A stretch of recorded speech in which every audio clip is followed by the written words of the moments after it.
BB Hero checking back in, guys, and what we're working with today is the Louisville Slugger Z5 Salute USSSA model. Big thanks goes out to Ross Hubner for sending this out to me. Be sure and head over to sluggerslowpitch.com and use code RH22 on anything over there to get yourself 20% off of any prices you see listed. The field we're on here, if you've been watching the videos, you are familiar with, but for those that aren't, this is a baseball field that's 320 down the lines and 350 in center on about a 70-degree day. And since it was a little bit cool, I just used 52s to kind of get started here and then mixed in some 44s and classic M's at the end. All of the evil variety, of course. Approved sanctions on this bat are USSSA, NSA, and ISA play. This bat is a 27 ounce, and Louisville is kind of cryptic with their end loads, and they just list it as end load, nothing else. But I do feel that this bat was close to a full ounce of end load, and the barrel on this is advertised as being a 12-inch, and it felt eerily similar. And it did feel eerily similar. Today, Junior. But it did feel eerily similar to the Cuz that we swung earlier in the year. And unique is the word I'd use to describe it. The whole barrel was forgiving, but the sweet spot was small. But it was very apparent when you were able to connect with it. The handle on this is composite, and it is advertised as being a 3-piece bat, just like the Z5. But it had the same connection point that the Cuz and the TPS and TPZ bats did, instead of the rubber insulator type thing that the Z5s had. Whether it's a connection piece or two different handles, I'm not 100% sure.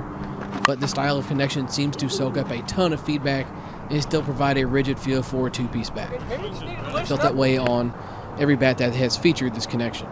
Specs and such out of the way, let's head over to the labs real quick.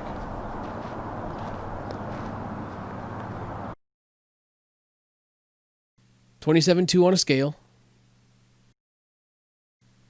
Looks like we're just north of 260 on the compression tester when Ross got this to me with about 100 swings on it.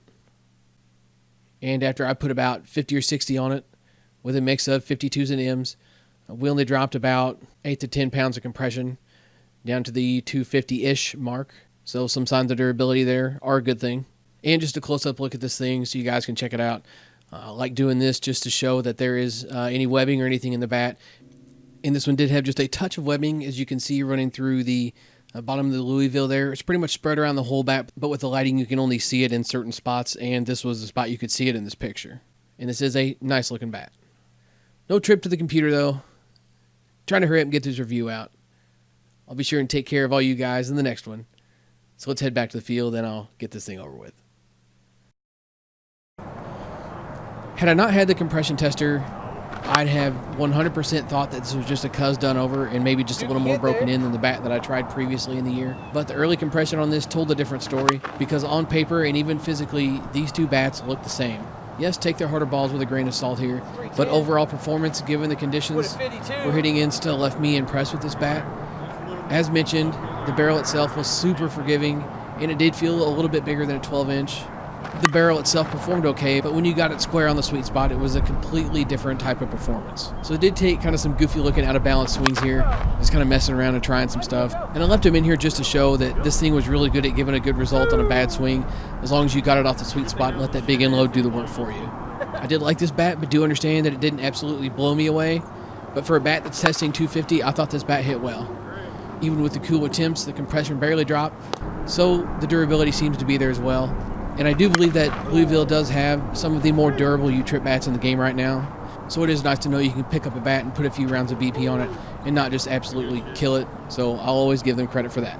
Now, I am going to catch some hell from the Louisville Loyals for this one, but I won't approve this bat just based on the sweet spot being a bit small.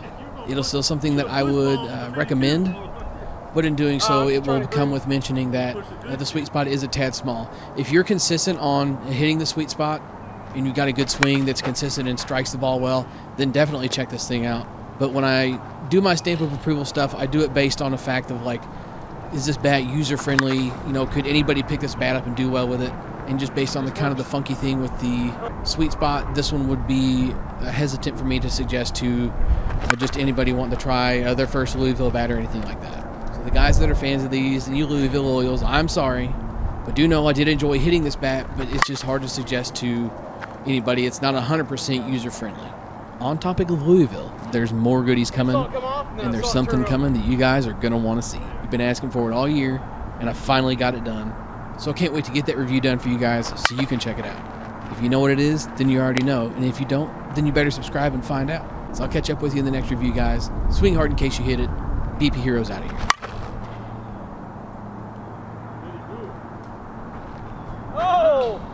Finish with the Oppo bomb! It's a complete accident, by the way.